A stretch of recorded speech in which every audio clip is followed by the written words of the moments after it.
A series of bonds issued by the Qing government a century ago are once again questioning the legitimacy of the Chinese Communist regime that is now in a difficult dilemma it cannot get out of. The market value of the bonds is worth $1.6 trillion, and if the CCP wants to prove itself to be the legitimate government of China, then it has to pay back these bonds.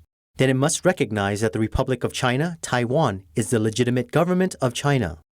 In 1911, the Hukuang Railway Bond was issued by the Qing Dynasty to the United States, Britain, France, and Germany to raise funds for the construction of the Huguang Railways that run from Hunan to Guangzhou. The total amount was £6.5 million with an annual interest rate of 5%. The bond was due in 40 years, which was in 1951. After the Qing Dynasty was overthrown, the Republic of China recognized the inheritance of the Hukuang Railway Bond and repaid part of the interest to the United States. The payments of interests were stopped in 1938 due to the outbreak of the anti-Japanese War. However, when the People's Republic of China subverted the Republic of China in 1949, the PRC refused to recognize the debt. Recently, Americans who hold the Hukuang Railway Bond initiated a movement to demand the Chinese Communist Party repay the debt.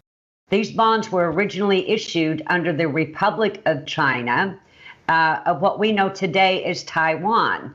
And the communist regime who went in and took over and became official in 1949, it becomes their responsibility to honor this debt, the CCP, Chinese Communist Party's debt, just as they paid Great Britain in 1987 for the very same bonds. It is successor government doctrine. Based in Tennessee, the American Bondholders Fund organization represents 20,000 American citizens holding Hukuang Railway bonds in 46 states. These Americans inherited the bonds from their grandparents or parents.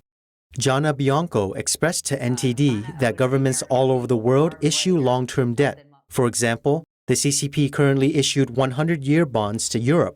Therefore, to call the Hukuang Railway Bond an antique or historical debt belittles the legality and credibility of this sovereign debt. The CCP also has a precedent for repaying the Hukuang Railway Bond. In 1987, the British Prime Minister Margaret Thatcher ordered the CCP to cash in bonds held by the British, otherwise it would lose access to the British capital market and also lose the right to reclaim Hong Kong's sovereignty. The Beijing authorities then reached a settlement agreement with the UK to pay UK creditors £23.5 million. However, the CCP has always refused to cash in on bonds held by Americans. It selectively defaulted, deliberately not repaying the money owed to American investors. So I've testified before Congress on Capitol Hill, on a couple of different committees. I've testified before the World Bank and the IMF.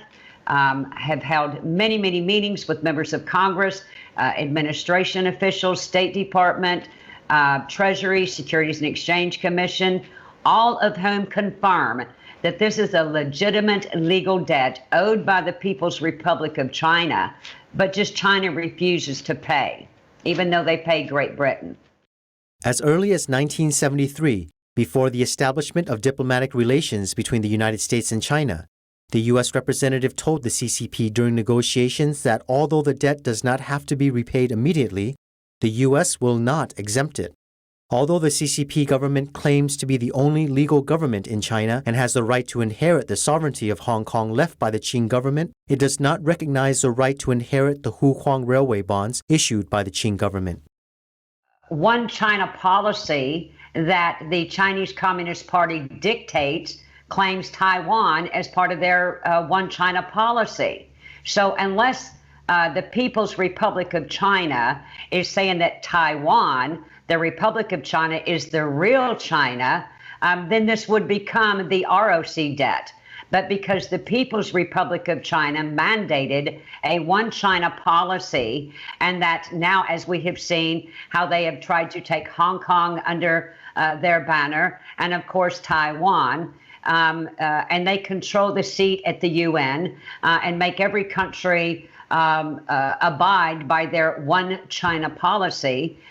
Legally, it is the People's Republic of China's debt and obligation. Bianco said that the previous U.S. administrations did not attach any importance to the issue of the Huguang Railway Bond, but President Trump is different from them. For President Donald J. Trump, who is listening to this issue. I have met with him personally. He has committed his support behind this issue. He is the only president that has held China accountable to play by the same rules, to have fair trade, to have, as he said perfectly, reciprocity. And that's what Americans expect. That's what the world expects. So how to make the CCP pay this debt? Americans' tax dollars are paying China $72 million a day on Chinese-held U.S. treasuries. That's not a number we pulled out of thin air. It's in the Congressional Budget Office reports, right?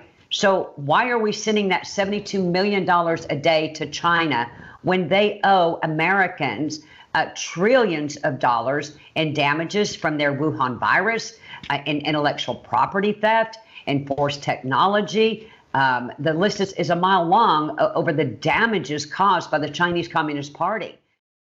According to data from the U.S. Treasury Department, as of May 2020, the CCP holds $1.08 trillion in U.S. Treasury bonds.